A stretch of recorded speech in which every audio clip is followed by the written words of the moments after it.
But for me personally, I was like, this is me. I remember when I told my mom and I said, hey, I just want to make sure you know I'm polyamorous. And she said, what's that?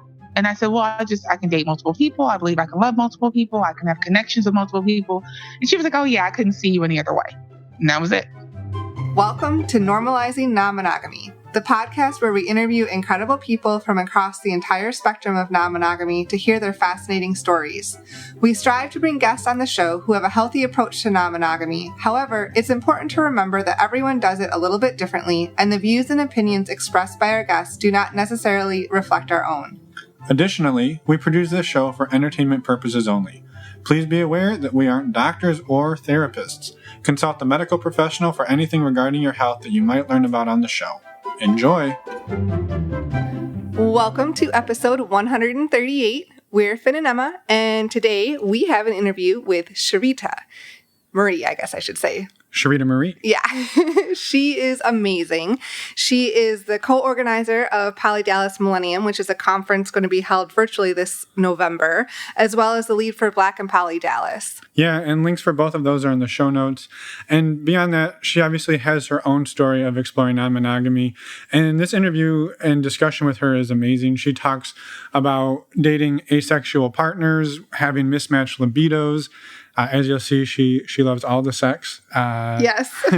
And dating and finding new partners during COVID, raising kids to be open-minded and sex positive, as well as really taking care of yourself and self-care. So it's a great interview, and we're super excited to be bringing her back. Actually, she was on the panel discussion we did a few weeks ago about Black and polyamory. She was on the State of the Union panel discussion that came out episode 133 with a bunch of other people. So go check that episode out as well. Absolutely. So before we jump into the interview with her, we just wanted to go over a couple of community announcements. We're going to keep it short this week, short and sweet. We promise to try. Well, because you're sweet. So, as you know, we are trying to build community. Hopefully all of you are trying to build community, especially through COVID. This is a difficult time, and we want to try to build as much community virtually. So we're doing that in two ways. One is doing our monthly meet and greets, which are virtual, of course, and then also through Patreon. And if you want to learn more about Patreon, stick around to the end of the episode. We're going to talk about it in the outro. But for right now, we're going to start with just the meet and greets. So we've been doing a monthly meet and greet. We've done 4 of them now, and they've been fantastic. Each month we get a couple more people, new people, and they've been loving them. We get a little better each month too. Yeah, the last one was awesome. So they are open to everyone, not just Patreon members. They're $10, and you can sign up on our website by going to the meet and greet tab. And our website is normalizingnonmonogamy.com. Just in case you forgot. And there are links in the show notes below to take you right there. We are going to play really quick a little testimonial from a couple of the people who were on the last one, how much they loved it, and then we'll see you guys in about 20 to 30 seconds. I just want to say that these things are fantastic. I really love meeting really interesting people all over the country and having a great time. When we can't meet up in person, this is the next best thing. I'll also go with what he's saying. I agree that this is definitely the next best thing to meeting. But for my first experience, definitely awesome. I definitely see there's a wide variety of people that are just like me. So it really made me feel like I'm hanging out with a bunch of my friends, and which is strange for the first time feeling that way. So I look forward to the next one. Thank you so much for both of you for speaking up and telling us how much you enjoyed the meet and greet. Yeah, and I think one of the things that really stuck out was how awesome it is as an event for new people who have never explored anything like this. This was really his first event and first time really diving into this, and he felt like it was a bunch of his friends. So that's what we're trying to do, and we hope that you would maybe take a look and possibly join us. Our next one is August 22nd. It's a Saturday. It's going to be at 10:30 p.m. Eastern because we want to make sure that the West Coasters can join as well. Yeah. So again, August 22nd, 10:30 p.m. Eastern. And just to be really clear, because we didn't say this up front, what we do during these meet and greets is everyone comes into the Zoom meeting. We have a few icebreakers, get to know people a little bit, and then we give you a question and you're set off into breakout rooms, and you get to meet these different people for a few minutes and talk about the question, and then you're brought back and rinse and repeat. So we'd love to have you join us. Again, go to our website, normalizingnonmonogamy.com, the meet and greet tab to sign up. And really quick, before we jump into the show, we wanted to say a special thank you to our sponsor, Alt Playground. We've been working with them the past few months to help bring you, the listeners, and people exploring non-monogamy, the most diverse and inclusive way to meet other people. And we use it ourselves to meet people, and they are really pushing the boundaries of inclusivity. And that's why we love them. That's why we support them. And we're excited to be helping do that. Yes. And they're actually merging with some other sites as well. So if you've ever heard of Sexy Mofo or Social Swinger, nope. Swinger Social. They might buy Social Swinger too someday. Who Maybe. knows? Both of those are merging into Alt Playground family. And if you are a past member of those sites, you get to be provided with a trial membership of Alt Playground. So don't worry, you're still going to be included. Yeah, I think the takeaway here is that they're growing, they're expanding, and they're really doing everything they can to make a fantastic experience. If you want to check it out and join, you can go to our website, again, normalizingnonmonogamy.com, go to the resources tab. There are links there, or you can go straight over to altplayground.net and sign up and check it out. And I think that's it for right now. Let's go jump in and talk to Charita. Other than, please reach out to us, say hello. We just wanted to tell everyone that you can always reach out, say hello, and perhaps even come on the show yourself. Again, normalizingnonmonogamy.com. Go to the Contact Us page, send us a voicemail or an email. We'd love to hear from you. And now let's go talk to Charita Marie. Let's go. Welcome back to the show, Charita. Thank you for taking time out of your evening. And we were just talking a little bit before this that as people are going to find out here in a minute, we really don't know how you have time to be talking to us, but we're super grateful that you found time. So thank you. And yeah, welcome. Thank you. I'm excited to be here. Fun times. Yeah. Well, do you mind introducing yourself for anybody who maybe didn't hear the roundtable panel discussion that we did a few weeks ago? Absolutely. So I am Charita Marie. I'm located here in Dallas.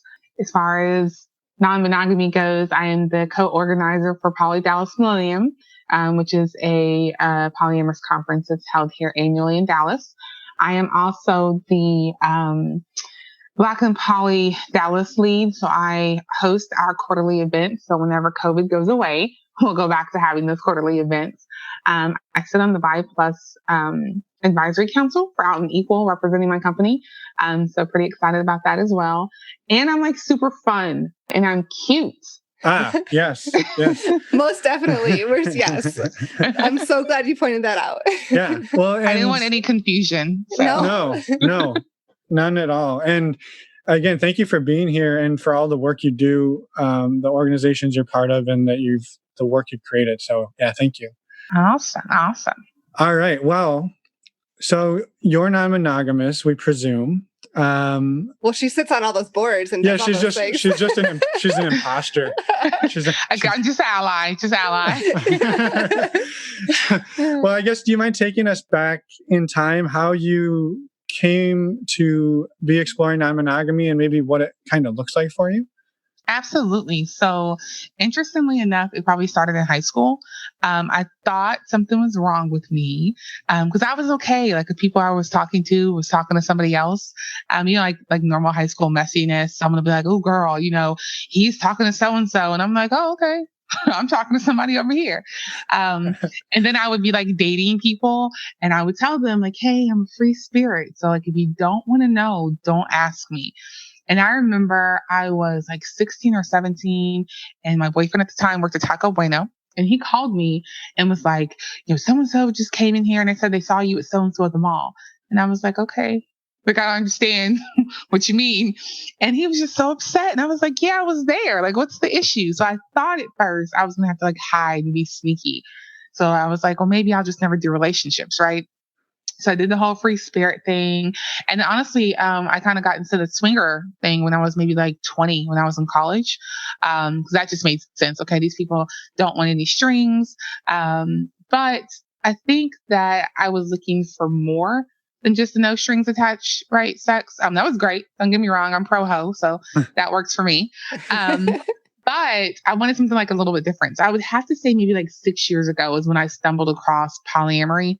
Maybe like a little bit before that. But I think around 6 years, I was like, yeah, that's me.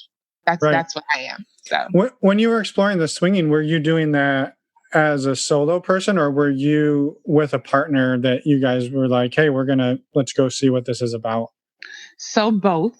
But the problem in the beginning for me, like when I had a male partner, is that he had that whole OPP thing, not wanting me to be with any other men, and that's not allowed. And then I'm bisexual, very, very, very bi. And it was like, oh, if I'm with a girl, that he would be, be able to be with a girl too. So he just wanted all the threesomes. And that seemed like so like unfair. I didn't want no parts of that. So then I was solo, which I did like. Except every once in a while, I'd probably get like the couples who were doing the unicorn hunting. I was like, no, leave me alone. Like I'm trying to block that. And then I was partnered again, and that went pretty well actually. So, and I guess, are you willing to maybe talk a little bit about exploring swinging at a really early age? Because that's something that we've done. I mean, we got into this when we were in our early 20s, some of us in our late teens. It's a little bit of a different world, right? A lot of times you hear swingers are like, we're starting this, we're 40s or 50s, and the kids are out of the house, and now we're going to go try this. But it's a little bit of a different experience when you're 20 or 21 or early 20s. It is. So there was like an on-premise swingers club here in Dallas, and it was a really like mixed kind of crowd, like age, race, ethnicity. And I came across it because my partner at the time was really interested in threesomes. And I was like, I don't want to do that. But like, maybe if we can get somewhere like an event that he can do what he wants to do, I can do what I want to do. And it was fun. It was really fun. Like people were really welcoming. They were really, really friendly. And so I started kind of doing that more of the club atmosphere. But then, people like you, they start adding you to like Yahoo groups. This is how long ago this was, right? So yeah, I'm really not that old, but I feel like it when I mentioned Yahoo groups. So they would add me to these Yahoo groups, and then there'd be like hotel parties. And I was like, ooh, hotel parties. Hotel parties were completely different because there's no socializing and dancing. It's like, oh, we're in here to get it in. And so I remember I went to a few parties and I would just sit on the couch because I'm a voyeur. I love to watch. So I was good. But I would like wrap myself in a blanket. It was like my don't touch me shield. And then I would just like watch. And then eventually I was like, hey, I'm here. So let's get it in too. But that was fun. But I met some really good friends, like some really good connections. So the whole thought process of, hey, no strings attached worked. And it worked like I'm not going to have sex and then expect you to marry me kind of a thing. Right. But I met some good friends and some business partners. And so it was pretty chill. I enjoyed it. Yeah. And then I would travel. I would travel. So I went to Hito. I used to go to Hito 3. Hito 3 was so much better than Hito 2. Then they got rid of Hito 3. Now there's just Hito 2. And so then I went to like a club in Chicago, and I would go to DC. Like there was like a travel group, and I would travel with them. Yeah. Okay. Very cool. Both alone as a single woman and also with partners too. It sounds like, yeah. Mm-hmm. Yeah. That's awesome. It sounds that like your experience then early on was overall really positive for your relationships and just for your confidence level too.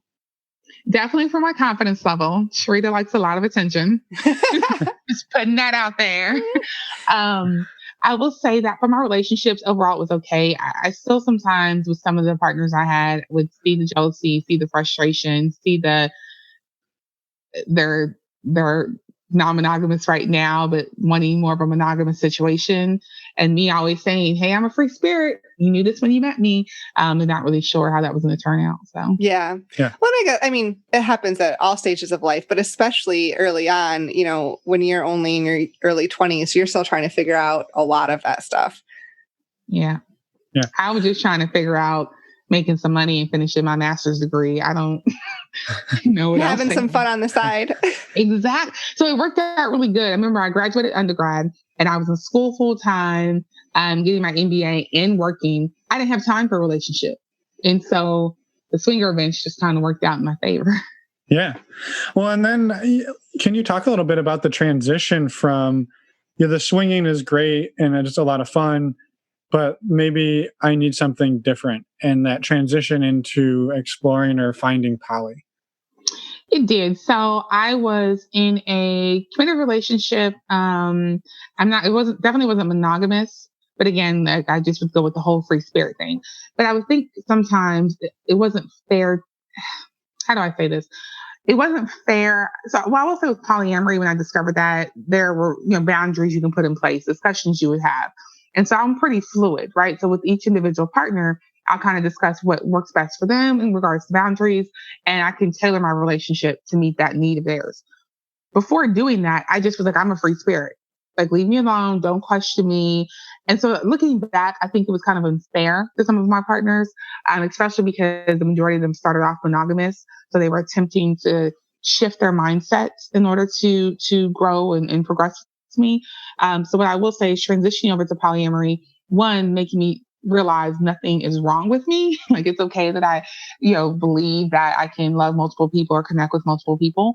But also then doing the reading and research and networking and realizing, okay, I can have these boundaries in place. As long as I have the conversation, it's not necessarily affecting my autonomy, and I can attempt to meet the need of my partners, but also being able to talk to them and educate them on that, our time is a gift. The time you give me, the time I give you. And then there's certain things I'm just not required to do, and just trying to get them on board with that. So I think it was great because it gave me some, I don't want to say guidelines, but it gave me something to work with, and then it let me see that I may have not been as fair as I should have been to some of my previous partners. If they're listening, I'm sorry, I love you, mwah. But I'm doing what I can. Do you remember what it was like when you kind of figured out what polyamory was and what that, I guess, revelation kind of felt like? It definitely was an aha moment. So I remember, that show on Showtime, the polyamory dating show on Showtime that came out. Yep. Okay, so I already heard about polyamory, and I kept thinking, like, this is me. Like, I know this is me. But at the time, the person I was in a committed relationship with, I think he was okay with the sex with other people, but not necessarily relationships, right? Because other people kind of approached us with the poly thing, and he shut it down pretty quick. And I used to kind of be like, yeah, I don't need that. But I remember when I was starting to really read about it and talking to two really good friends who had recently came out as polyamorous on their Facebook page, I was like, this is so me. Like, I don't understand. And so I was trying to like drop hints. Like, I was like, oh, look at this show on Showtime. Watch this Showtime with me. Oh, whatchamacallit, they have like this meetup thing they're going to. We should go to the meetup thing they're going to. And so it was like me inching him into it. But for me personally, I was like, this is me. I remember when I told my mom and I said, hey, I just want to make sure I'm polyamorous. And she said, what's that? And I said, well, I can date multiple people. I believe I can love multiple people. I can have connections with multiple people. And she was like, oh yeah, I couldn't see you any other way. And that was it. Yeah. I mean, I guess she grew up with you, right? Like, right. She knows I love everyone. But that's wonderful that she had that, I guess, non-reaction, maybe. Yeah, I don't too much have a coming out story for anything. For me being bisexual, poly, I just kind of figure, people don't come out hetero. So why do I have to come out any kind of way? No one comes out monogamous. But because I was at a place where I had some really established relationships and my parents had been around them, and I was like, do they know who they are? And I didn't want to shortchange my loves. Like, I wanted to be very clear. Me and my mom, we go to the Olive Garden. That's our spot. We have conversations. And so we were talking. I was like, hey, I'm bisexual. And she was like, yeah, I know that. Like, I've met some of your partners. I said, okay, I'm just making sure. And then when I dropped the poly thing, I couldn't see any other way. Okay, great. We'll pass the breadsticks and the salad. Let's finish our food. And that's it. I mean, my dad told him, and he was like, oh yeah, I know that. And then we went to the gun range after. Like, that was it. Yeah. No, that's awesome. One thing I want to argue is that when you're at Olive Garden, you never finish your food, because it's never ending, right? So there you go. Never ending. Or I guess that's my only argument with anything you said so far. I was wondering though, you made it seem like, well, you hinted that there were some maybe challenges when you started to evolve into the polyamory, and you were it sounds like you were very upfront with your partners about this is how it's going to be. I'm going to see other people. These are the things I'm going to do. These are the things I'm not going to do for you. And you sound like you lay it all out there. Were those did those conversations start right away, or did it take you some time to learn that? Like, because that's pretty nuanced strategy. Yeah. So I've always been pretty transparent. But I will say I think the conversations evolved over time. So it would start out with, hey, this is, kind of what I want to do. I'm going to date people. And I want you to go, date people as well. And that was okay. And then it was like, oh, I'm going to do an overnight. How you feel about an overnight? Like, it was all these little check-ins. And I will say that I struggled with a few things. So I'm a person who totally believes jealousy is a normal human emotion. I don't fault anyone for being jealous. I just feel like what it does or should do is maybe allow for some really good conversation on why I'm jealous or why you're jealous. And then what can we do about that? Is that only self-work that you need to do? Or is there something I can change in my behavior to help with the situation, right? And I remember I had a partner, and he loves karaoke, he loves cigars, he loves pool. I really could care less about the three of those things, but I always went, right? Because that's what he likes to do. I'm going to go. We started dating a young lady, and she was into all three of those things, and so they would go do that, which is great. And we were in the car one time. He got an email and he got an invitation to a poker tournament at a pool hall he likes to go to across the street from a cigar bar he likes to go to. And so he was reading it and he's all excited about it. So in my mind, I was like, oh my God, I have to go to this. I don't want to go. And then he goes, oh, I'm going to ask so-and-so if she wants to go. And my heart kind of dropped. And I didn't even want to go. But it was like, wait, he always asked me first. Wait a minute, how is he going to ask her? Like, it was, so I kept it to myself, and I had to talk it out. And like, what is wrong? Like, you don't even want to go. Like, why do you care? Right. But that was my self-work of, hey, just because you've been with him X amount of years doesn't mean that you're entitled to first right of refusal. It doesn't mean that he has to check with you first. Right. So there were a few and at first I was jealous, like, well, why does he want to take her and not me? But I didn't even want to freaking go. Like, it didn't even matter. It's not like something that you absolutely love to do too.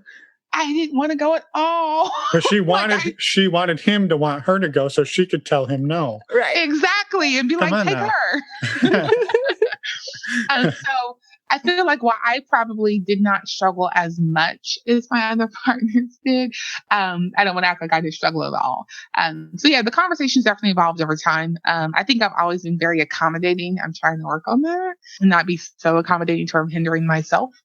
But my people are important to me. I love them and whatnot. So yeah, I think, and that's something that's maybe important to talk about, is that always deferring to other people, right? It's not taking care of yourself, the self-care piece of that. And maybe what has that looked like?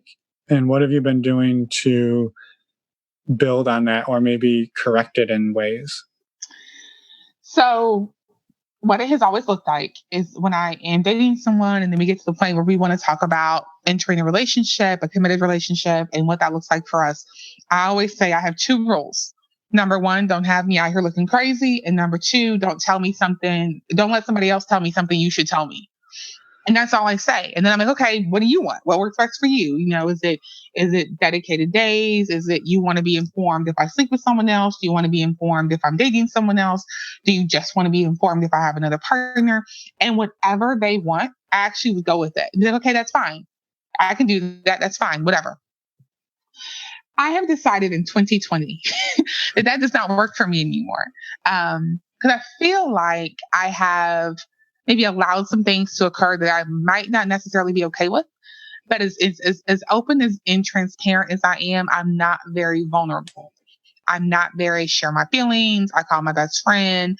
I bitch it out with her, and then I feel better. Transfer of energy, right? So I actually started therapy since COVID's happened. And I do therapy weekly. And my therapist and I are working on me setting boundaries or sticking to my boundaries. Some days this is very easy. Some days this is very hard. Forget it. But yeah, so that's what I'm doing to try to improve on that. Yeah. Wow. What a chance to use some of this maybe extra time with COVID to really work on yourself. That's amazing. Absolutely. Because I promise you, I would not go if I was still going in the office every day. I would have every excuse in the world why I couldn't make it. But she video chats me and I'm like, oh, how can I say no to that? So Yeah. Right. Well, and there's also some forced boundaries now with coronavirus, right? Like you're probably somewhat limited in who you can see, how often you can see them, and to some degree. So there's also, or at least having those conversations. yeah, it's forcing some new boundaries in. Yeah, so I don't really do LDRs, right? It's never been, because I like to see my people, and so I struggle. I had one LDR many years ago, and like he lived in DC, and just trying to coordinate that, it was a bit much, and so he ruined it for everyone.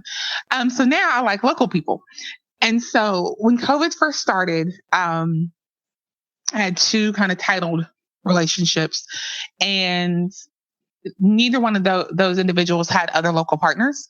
And so we kind of created a bubble with ourselves, right? So I may have like at least two dedicated nights with one of them, and then two with the other one. And then we would all get together at least one night a week and do like a game night or something, right? So we kind of created a bubble to make sure we were limiting our exposure, but also still being able to engage with each other. Yeah, and outside of that, we weren't doing much. I think overall, I've stayed pretty like locked up away in the house, like not really seeing anybody. I recently started talking to somebody new, so I see her, but yeah, that's it. Yeah, no, it makes sense. And I think I honestly see that's where things are going to start trending, is we're all going to create our little safety bubbles and have to assess risk, continually. Yeah. Right. And you actually answered my next question, which was going to be what like your relationship structure looked like right now. And you just answered that. So So I did, didn't I? I normally say I have people I love and I have people who love me, and I'll leave it at that. But like, okay, so I need to work on this though. Cause like today I opened my front door and there's a vase of hand-picked sunflowers. I have no idea who they came from at all. And I don't know what to do about it. Like I'm telling you all about it. I don't know what to do. Well, we're happy they arrived because we weren't sure if they were going to make it all the way from up here. So thank you. I appreciate it. But it's like I can't remember who knows I like sunflowers, and then I don't want to like think the wrong person and they get upset. So I'm just gonna post on Facebook that I have these beautiful flowers and I love them. We'll see who hearts it. Right. I don't know. Right. There you go. That's your solution. So we could chalk this into the poly problems, right? This isn't a problem. I guess, I don't know. I guess you could have multiple admirers even if you weren't polyamorous. Yeah. So have y'all heard of Tiff treats? Do y'all have Tiff treats, like the little warm cookies? I have not. No, that must be a. Oh no. Oh my God. Okay. So we're going to fix this. I got y'all. So Tiff treats, they come to you so warm. Their cookies are amazing. They have other things too, but whatever. We're focusing on the cookies. So I am a huge Tiff treats fan. And at one point I had 4 partners. And I would get Tiff treats a lot at work, and my associates were always trying to like guess who sent them to me, or like who, or if they. And I remember one time I left to go on lunch, and I have 2 different offices. I left to go on lunch, and one of my associates texted me. She said, "Hey, I'm walking back in the office. There's a Tiff treats car for you. I bet it. There's a Tiff treats car outside. I bet it's for you." And I was like, "It's a whole bunch of people that work there. Like, why do you think it's for me?" She's like, "I don't know. I never see anyone else get Tiff treats." And lo and behold, I got a phone call. And they're like, "Hey, we're here to deliver Tiff treats." I'm like, "Oh." So I called her back. I'm like, "Can you go get my cookies, please?" And then she hid the card. It was like, "I want you to guess who they're from." And I'm like, "I do not want to have to fire you. Give me my card. I can't thank anyone if I don't get the card." So maybe that leads into a different question of, have you come to a realization of where your sweet spot is in terms of maybe how many partners is a good number? How many is maybe too many, not enough?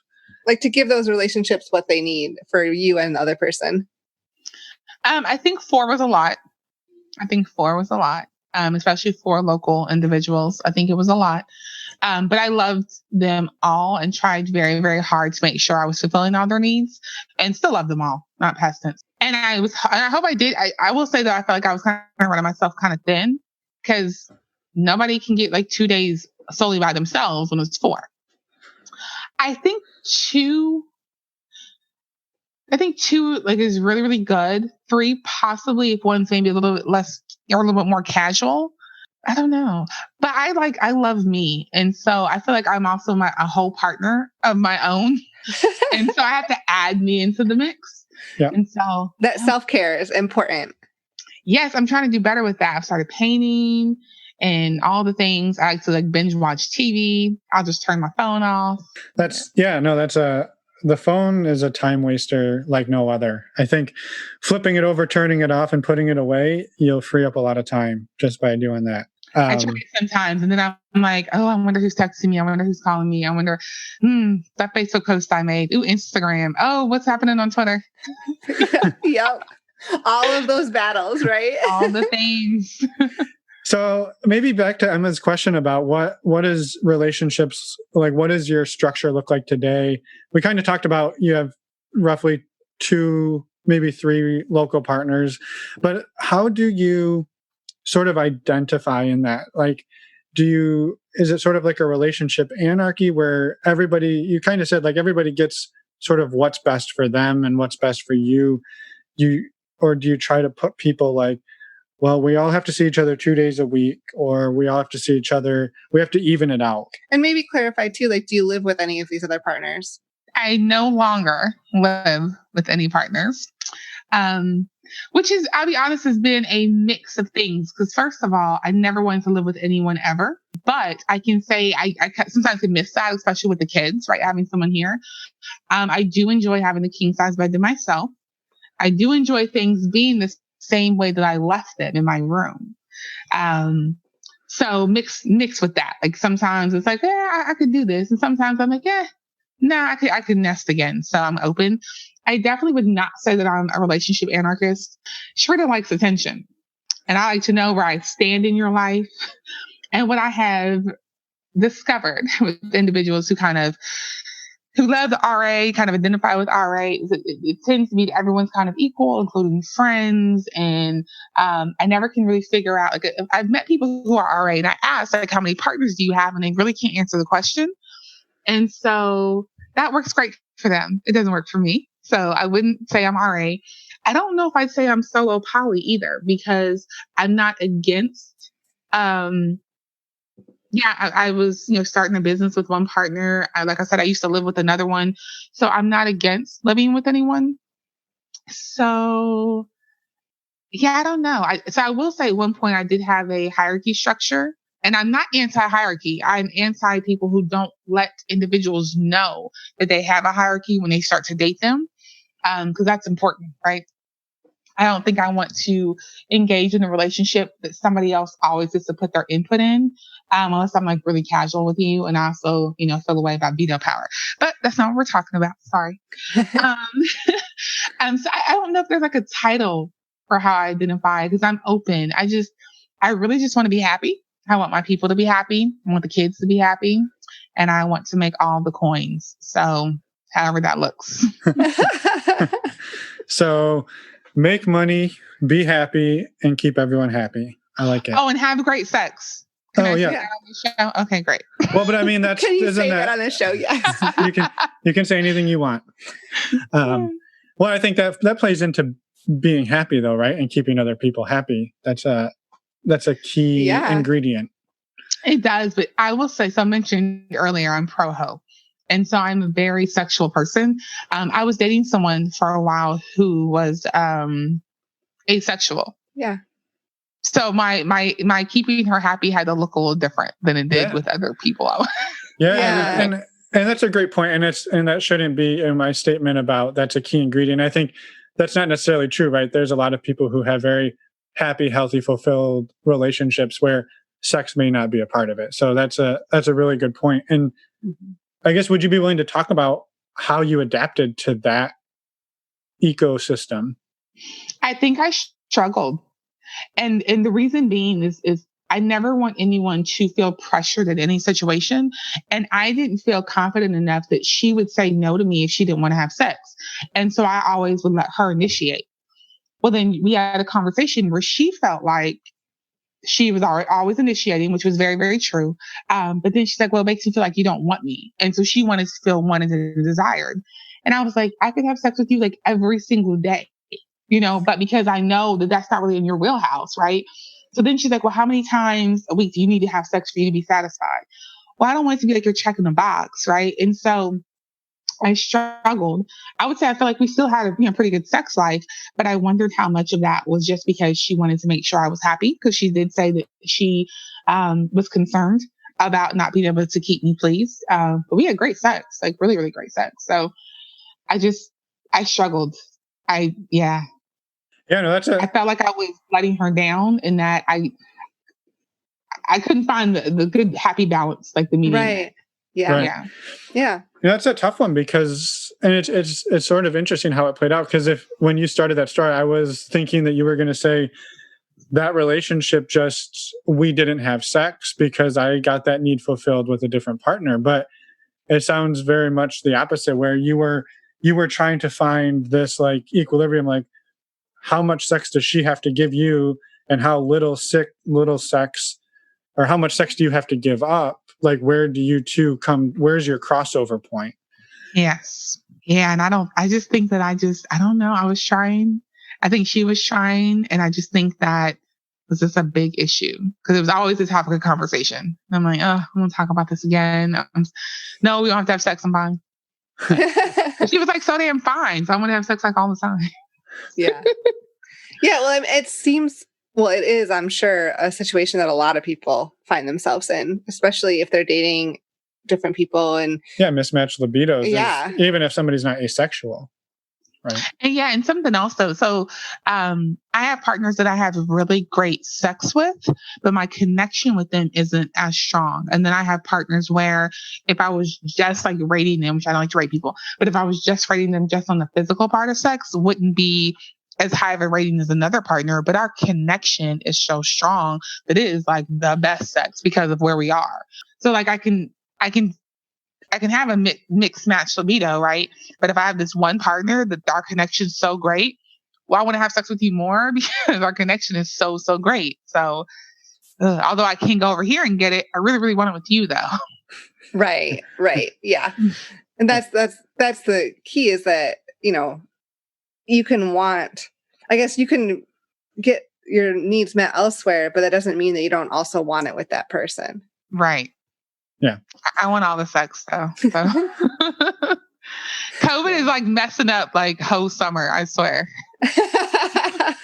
Well, I'm sure for a lot of people. Yeah. I mean, I guess I'm curious though. Now I'm nosy, because it sounded like you had two partners, three partners, or you're starting to talk to a new partner.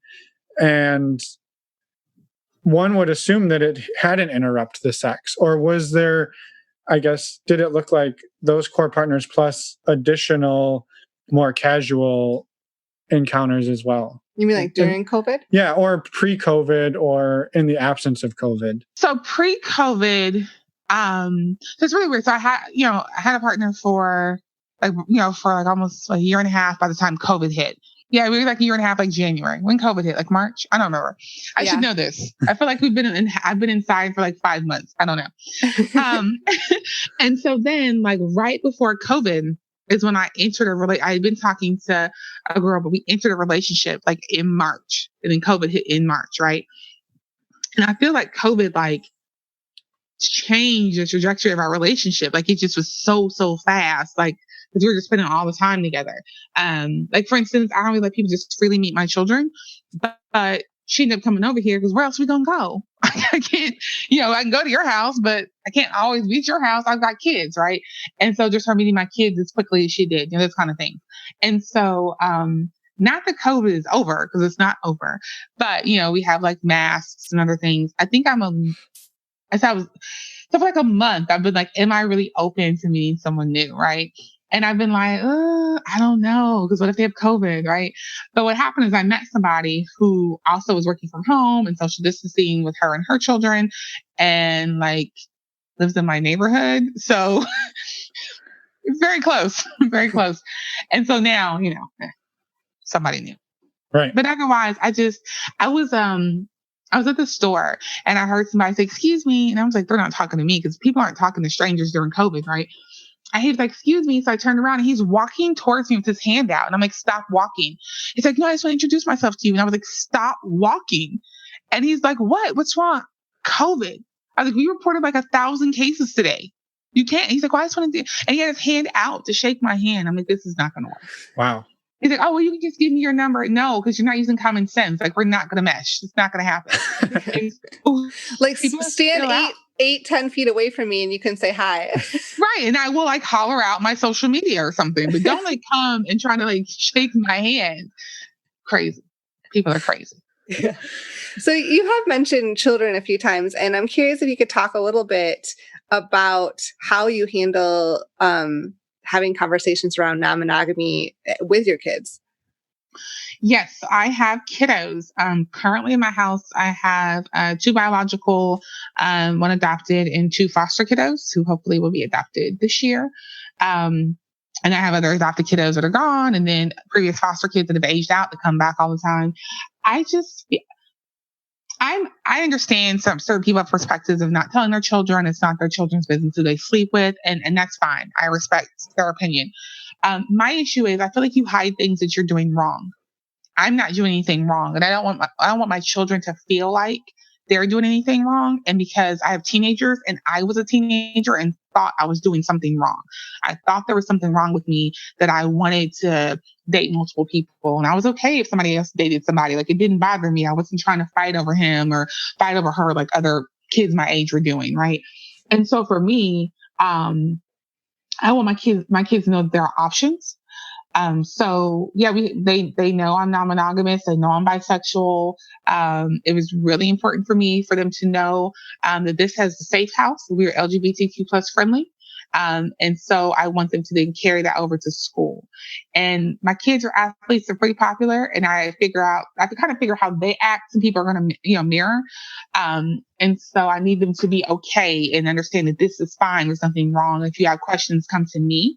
So I can educate you properly. And so they're fine.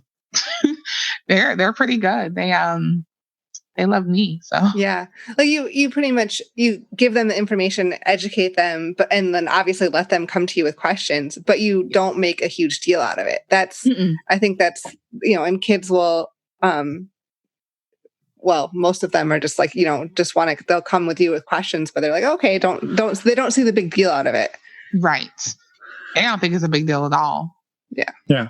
Well, I think because you don't make it a big deal, right? Like for me growing up, it would have been a big deal because it wasn't a model that we saw regularly, right? Or at all.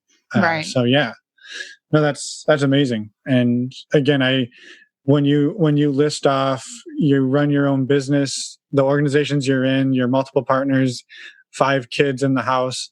Yeah, I am blown away that you have time for talking to us and all the things and all of the sex, man.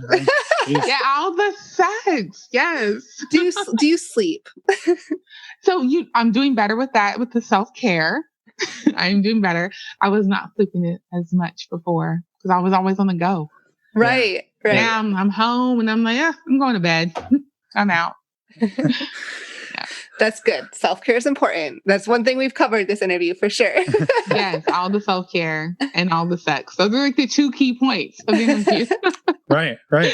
Well, on the note of self-care, sex, and maybe taking care of ourselves, the question of the sexual health, keeping yourself safe, and also your physical health, right? If you're going and meeting new people, again, we're talking the pre-COVID, you're out meeting new people, potentially people you don't know very well. Like, how do you keep yourself safe in all facets?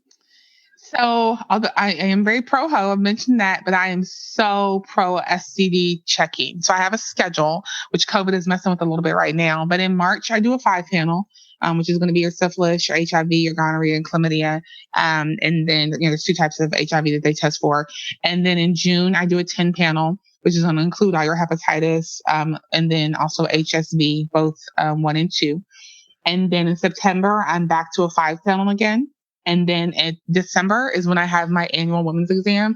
And so it includes like the full 10 panel, but then also includes a test for trichomonas and bacterial vaginosis, as well as HPV.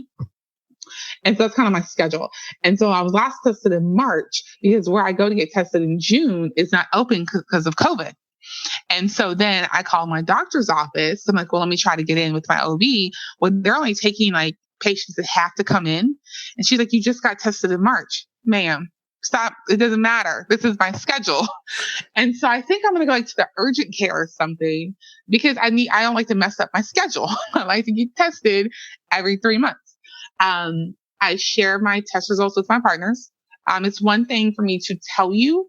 It's another thing for you to actually see it. I do not require partners I'm in like established relationships with to show me their STD results.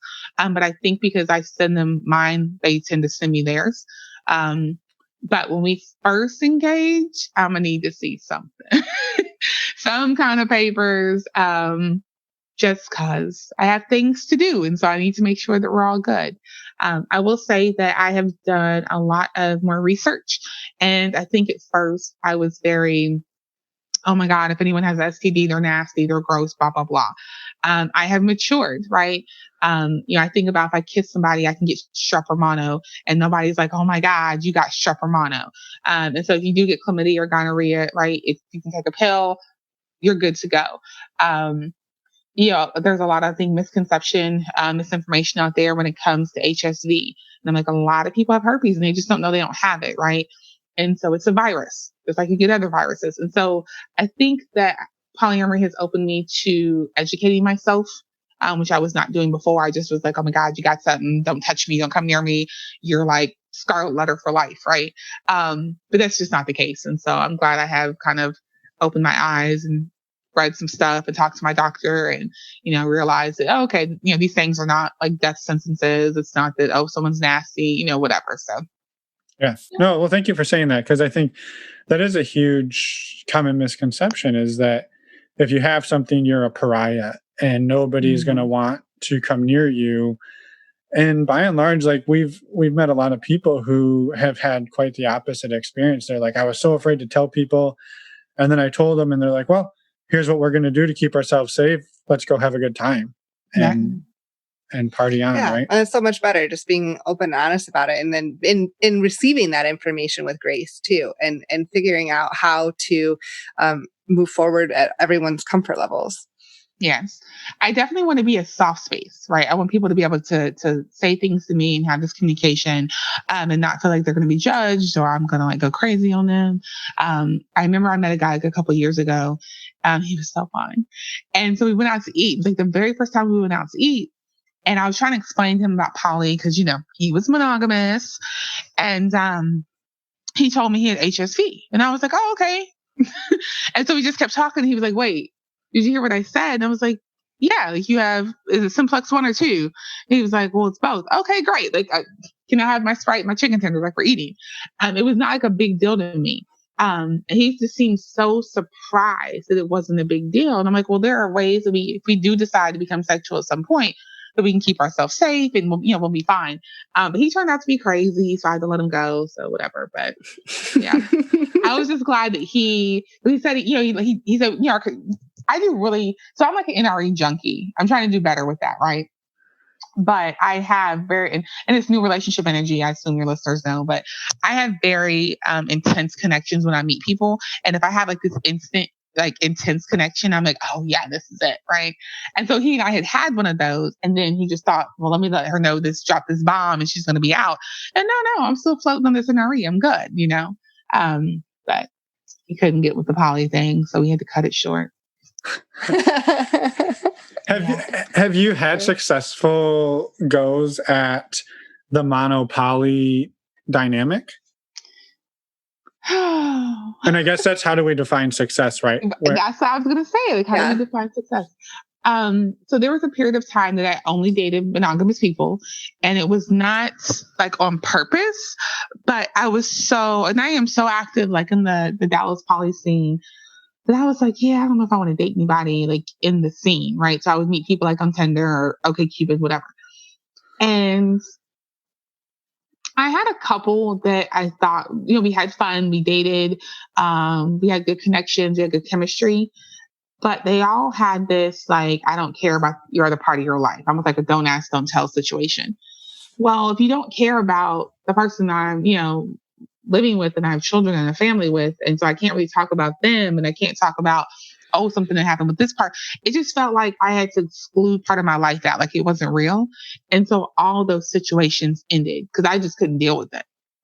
So I don't know, like during the time it was fun and I enjoyed it, but there was no longevity there. Right.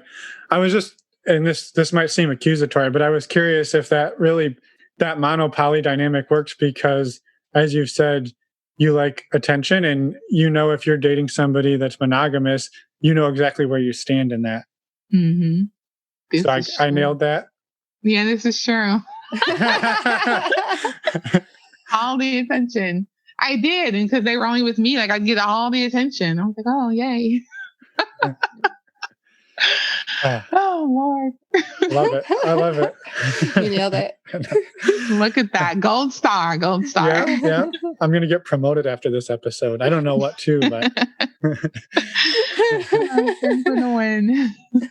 Awesome. I was curious if you don't mind talking a little bit about the physical safety aspect of it too, not just the sexual health, although that does impact your physical safety, but, meeting people out in, I presume, public spaces and keeping yourself safe so you don't, not in the grocery store. Yeah. Like the person that didn't respect your boundaries with COVID. Didn't respect my boundaries, 6 feet. So generally speaking, I meet people and we hang out in public a lot. So before COVID, I hosted like all the things like wine walks and Taco Tuesdays and brunches and like drag show brunches and, all the things. And so I would like to invite them to those public kind of events. This way I can hang with you a little bit and go be hostess with the mostess and come back a little bit, right? Sometimes that worked well. Sometimes they felt like they weren't getting enough from me. So it would be like, let's meet up and do like a movie, or let's meet up and go for a walk. But it would still be public. It would be at nighttime, where I'm like walking down the alley or whatever. I have a best friend. She always knows where I'm at. If I have another partner, they probably know where I'm at. And then when I get to the point that I am going to go to like their house, my best friend definitely has that address as well, and gets a text when I get there and a text when I leave. I will say, this is probably going to be kind of sexist, I have had a couple situations, one like in January, I think, where I met somebody for the first time at their house, but they were like a girl. And I'm like 5'10", and I can fight. And so my thought process was, she's smaller than me. Like, if it's an issue, I'll be okay. But then it's funny because I would like chastise them. Like, I specifically chastised her when I got there. I was like, yeah, don't do this again. Like, what if she's like, I wouldn't do it if it was a guy. And I'm like, yeah, but bitches be crazy too. So don't, like, I'm not crazy, but like, don't do it again. Right. So, for their safety. So you showed up just as a public service, to her. I'm trying to help her. Pretty much. Right. Like, I'm trying to make sure she understands safety protocols and that kind of thing. So. No, that's amazing. And I think it's good to have each other's back, right? And like you said, somebody shows up, they could be crazy. You don't know. Yeah. I don't know. Yeah. No, for sure. You never know. Should we do the blooper one? Well, you don't have to ask me. Oh. Are you ready to share maybe we like to ask people to share bloopers, whether they can be sexual or not, but just some funny things. Well, she doesn't like sex, so it's probably not going to be a sexual. The lies you tell. But we like to basically demonstrate that it's not always as maybe glamorous as it may seem. It doesn't go flawlessly. Okay, so I want to preface this story by this is not recent. So this is like years and years and years ago. So like you were younger, no COVID. Right. I was younger, no COVID, nobody current think it was them. But so I had this guy that I was seeing, and for me, it was just really kind of sexual, whatever. And so we got together, we hooked up, had some great sex. I was like, cool, I'm out. And me and my friend at the time, we hopped in the car. We go to Austin. And I'm going to Austin to see somebody else, right? And so we get to the hotel, we stay the night, we get up the next morning, we're kind of, hanging out. And And I've been feeling kind of funny. I wasn't sure how I was feeling kind of, I'm very, into my vaginal health, but I couldn't quite figure out what was going on, but whatever. And so we're in the hotel and I'm with the new person and we're kind of messing around and something told me like, you feel like you're feeling kind of funny. Like go to the bathroom, make sure you're good before you get ready to get it in. Right. So I go to the bathroom, I go pee, whatever, and I wipe myself and the condom from the last guy I was with come down the tissue paper. So the guy I was with, the condom fell off and he never told me. And so when I was feeling kind of like funny, it's because there was a whole ass condom inside me for like over 24 hours and nobody told me. Oh my God. Wow. Yeah. And so I was like freaking out, but I was freaking out quietly because I'm in the bathroom of a hotel room with like another guy. So. Yeah, like you're trying to like be cool about it, but also not cool. Not cool at all. Then it's like I want to tell my friend, I can't phone a friend. I'm in Austin in the hotel bathroom, and now I'm like, oh, I got to take a shower. Just yeah. So that happened. Yeah, I think then you have to drive back to like chew that other guy out. Like, what the fuck? The condom comes off and you don't tell her? Yeah, I went the hell off. I would be. Excuse. I think it was on purpose, right? Because his excuse was like, well, I felt like you were going to see somebody else, and that way I would know. I was like, yeah, I'm done with you. So we were done at that point. Yeah. Oh. What was it? It was a tracking condom? Like, how is that going to help him know? I guess he was like, if you go with somebody else and they see the condom, they're not going to want to fool with you. You'll come back to me. He was didn't like I was a free spirit kind of person. Oh my gosh. Yeah, he sucks. Well, good blooper. Sorry that happened. That's not fun. I can laugh about it now. Right. Yeah.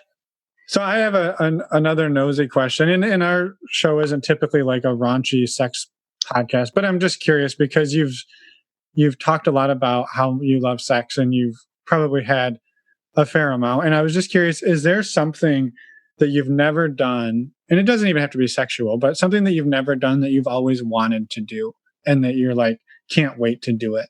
I've never had a threesome with two bisexual men. And that's on the bucket list? It is. So I'm bisexual. And so I think everyone should be. I just feel like it opens up like the dating pool for everyone, right? And so I feel like, unfortunately, bisexual men get like the short end of the stick. You'll have like a lot of men who'll go, oh, there's no such thing as bi men, right? If you like men, you're gay. And then you'll have bisexual women who it throws me for a loop who are like, oh, well, I don't like, bi men. And I'm like, how? Like, you sleep with women. Like, I will call you out on Facebook in a group if you make a comment. And I'm like, bitch, you like pussy too. Like, what are you talking about? And so I like bi men. I watch bi porn. So that's something like I've never done. So I'm just saying, like, bi men should hit me up. I don't know. let's make this happen. Maybe not during COVID, but soon. Not during COVID. No, that's awesome. Well, I was just curious. That's a good one. That was a good question. Yeah. Well, is there anything else that you want to get out into the world and share with the world? And also, I wanted to, maybe after you answer that, give you a little bit of time to talk about the things you do. Yeah, Poly Dallas and Black and Poly and some of the other things and sort of what those organizations are and the benefits that they're really creating out there. Oh, awesome. Thank you. I think I would like to tell all women who have relationships with other women, if you are a receiver in the strap game and you and the woman break up, stop keeping our straps. I have gone through so many dicks because me and women break up and they won't give me my straps back. And this is expensive. And I'm just saying that you should give it back, especially because if you're a bi woman, I hear things like, everyone wants me to get a new strap. We need to go together, get a new strap, get a new harness. Okay, that's cool. I'm down. But you're having sex with men who are using the same penis and sleeping with all the women. So why do I have to get a new one? And then if we break up, you keep mine. It's not fair. So I feel like you give it back or stop making me buy new ones or buy your own. I'm just saying. Or give me some money so I can buy a new one. I need a fund. I should do like a Kickstarter or something like that to help women in my situation. I was going to make a really bad joke, but I will not do that. Good. Ooh. right. Here's what I was gonna say. We'll call it a dick starter, not a Kickstarter. I like that. That's a bad joke. It's kind of a dad joke. That's a terrible dad. I like dad jokes though. This is hilarious. They are funny. But I think that's a crazy double standard. Anytime, and maybe, I don't know if that's standard operating procedure in woman on woman sex or strap on sex. Like, do you have to come with a new one every time? I don't know. I think it's important, obviously, to come with a clean one. Well, but why does it have to be new? Like, that's like, there's a dishwasher for a reason. Like, and I use condoms on it. Right. So, yeah, I don't know. I will say it's a fun experience to go because you get to pick out the size and girth you want and the color. I will say in the past, I've always done like pinks and purples and like, whatever, right? And then my last female partner, we got one that like matched my skin tone. You couldn't tell me that wasn't my dick. Like, I was so excited. And I never knew it could be so exciting. So now I'm like, yeah, I'm team flesh tone on the straps now. Keep those purple dicks away from me. So the experience is fun. So. Yeah. I have a really quick follow-up question. Just talking about sex toys, has any of your children like ever come across your sex toys? And has that been an awkward situation ever? Oh my God. Okay. So I had washed one of my dildos. And then, it had like the suction cup on it because for the harness. Uh-huh. And so I wanted it to dry, like air dry. I don't know why, but it did. So I stuck it on my bathroom, like the counter in my bathroom, and I forgot about it. And so she was my foster daughter at the time. She came in my room for something. I forget. She asked permission. She's in my bathroom and she was like, Mom, what you and Dad in here doing with this strap? And I was like, oh, yeah, my friend, she left it in the bag and I put it there to take a picture of her so I could like mess with her. Like, I didn't know what to say. Like, I just had to, and she was looking at me like, bitch, please, Mama, you lying. Yeah, she found my whole ass dildo and I just didn't know what to say. It's like 6-7 years ago. Yeah. So the question is, if it happens again, do you have a game plan or are you going to stumble over it as just as bad as last time? So this time I'll be like, what the fuck you doing in my room? Now I've changed my life. Like, I have a keypad to access my door. So how do you get in here? Don't be worried about my toys. That is probably like you have your own space itself. Your room is Charita space, and that is important. I try to keep it a kid-free zone, but I kid you not. So like I said, I have teens, right? And they're all teen boys. And then the little, she'll be 7 this month. They will come all lay in this bed. They're all like 6'1", 6'3", and they just come like lay in the bed while I'm working. And so sometimes it's cute and sometimes I'm like, get the fuck away from me. Like, I don't understand. Y'all are taking up my space, but otherwise I try to keep it kid free. Don't come in here. Well, perfect. Good story. No, that's amazing. Well, do you mind talking a little bit about Poly Dallas and Black and Poly and any other amazing work you are creating for the world, making the world a better place? Yes. So Poly Dallas Millennium, it will be our 5th year. It is normally held the 3rd weekend in July every year in Dallas. But unfortunately, due to COVID, like a lot of conferences, we had to cancel the in-person. So in November 6th or November 2nd through the 6th, we'll be doing an online version of that conference where you'll be able to log on, see the speakers, interact with speakers. We'll have workshops. So I'm the co-organizer with Ruby Johnson, who is the founder. So I'm very, very excited about that. It's going to be great. And then hopefully by next year, COVID will be in a better place and you'll be able to come to Dallas and enjoy it. Black and Poly is a national nonprofit, and they are just what I like to call satellite groups in different cities, and we host quarterly meetups. The Dallas meetups are popping. Like, we've got like 40, 60, 50. I've had like really, really big meetups, and a lot of it's new people. Then you have the regulars always come. We have great conversations. I don't always do the talking because although I sound great, I don't know everything. So sometimes we'll have like other, speakers or therapists that'll come in. We'll normally do about 2 different topics.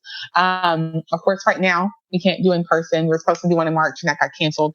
But we soon will have probably like a Zoom one online. And then I am the LGBTQ plus site lead for my company for 2 sites here in the Dallas area. And so I sit on the Bi Plus Council advisory board council thing for the Out and Equal conference. And now if your company is not involved in the Out and Equal conference, try to get them in the Out and Equal conference. It is where your company will send representatives and they will spend days. Like this year was supposed to be in Vegas. I was so excited. And now it's going to be online in October. Damn COVID. But it's really great. We have different topics and conversations about how your company can make people, people in LGBT plus feel more inclusive. But on top of that, there are roundtables on polyamory and then bisexual and trans. And then there are serious conversations and topics of to help people learn. So I think it's really great because all companies need to be on board. So there's that. Awesome. Well, thank you for all that. Also, do you mind a few more details on what Poly Dallas is? Like it's a conference, but what if somebody signs up or wants to be a part of it? What would they expect the event to be like? Absolutely. So, Poly Dallas Millennium is, of course, a polyamory conference. We are definitely, though, going to center Black and queer, trans, non-binary voices. But it is a very all-inclusive conference. So you're going to be able to hear from individuals who are asexual, right? I touched on that. So at the last conference, I sat in a whole class about people who are asexual because I don't know anything about it. I'm very hypersexual, right? So I was able to, receive education there. There's going to be I think it's 2 this year, 2 keynote speakers that are going to have a particular topic. Our theme is open to love this year, right? And so we're going to have a lot of, classes and workshops centered around open to love. You may have some speakers that are talking to you about dealing with your jealousy. Or you may have some speakers that are talking to you about having the poly-mono relationship. So there's like a plethora of topics. There'll be 2 different tracks every day. So you'll be able to kind of see what classes you want to take. We're going to bring in a family aspect to it, right? So dealing with polyamory with your children and balancing that with multiple partners as well. So it's a wealth of information. I'm pretty excited about it. Even if I wasn't the co-organizer, I'd be really excited because I've gone to the conference before I was involved. So it's really, really great. It is. Yeah. Awesome. No, we can't wait to join. And I would love to be there in person. Obviously, we can't right now, but in the future, hopefully. I'll see you on video. It's you're almost like you're here. Yeah. That's perfect. Well, thank you again for everything you do, for sharing your story with us. And it was super fun talking and learning a little more about you. Awesome. Thanks for having me. I appreciated it. I feel all loved and stuff. Oh. Yeah. Well, you know where you stand with us. You're our number one Charita. Yes. Yay. Have a wonderful rest of your night. You too. Thank you. Bye. Bye. Welcome back. Oh no, I messed it up. Yeah. We're back. What you would think you would learn after 138 episodes. I know. Anyway, thank you so much, Charita Marie, for coming on the show, reaching out to us, doing the panel discussion and this episode. It was lovely talking to you, and we're so excited to get your story out there. Yeah, for sure. Thank you. And we're excited to keep in touch, and hopefully we'll see you at Poly Dallas in November. Virtually. So other people who are thinking, man, I could really use some virtual conferences, check it out. Show notes are in the links below, or links are in the show notes, whichever way you prefer. We did tell you at the beginning that we were going to talk a little bit about Patreon, so we're just going to quickly go through that, which, if you're not familiar with what Patreon is, it's a way to support other content creators like us in what we do. So you sign up, you pay, in our case, $2, $5, or $10 a month, and you get different levels of perks, but with all levels, you get to come to our video Q&A every month. We pull together groups of people from the East Coast, West Coast, all over the world. and we just chat and get to know each other, answer questions, help each other out. And it's been fantastic. Our next one is August 26th. It's a Wednesday at 9 p.m. Eastern and again at 9 p.m. Pacific. We do 2 of these so that we can try to get everybody in different time zones to join. Yeah. If you want to learn more about all the different perks you can get and all of the amazing community building blocks that are available, sure. Go to our website, you know it, normalizingnonmonogamy.com. Click on the community tab, and everything you could ever want to know will be under there. The other really quick thing I wanted to mention is we also have a women's group for $5 and up patrons, and our next women's group discussion call is August 12th at 7 p.m. Eastern. So again, like Finn said, you can go find all the information about that on our website, but I just wanted to announce that date real quick. Absolutely, and those have been awesome. The takeaways that you've had from those have been really great. So I've been loving that.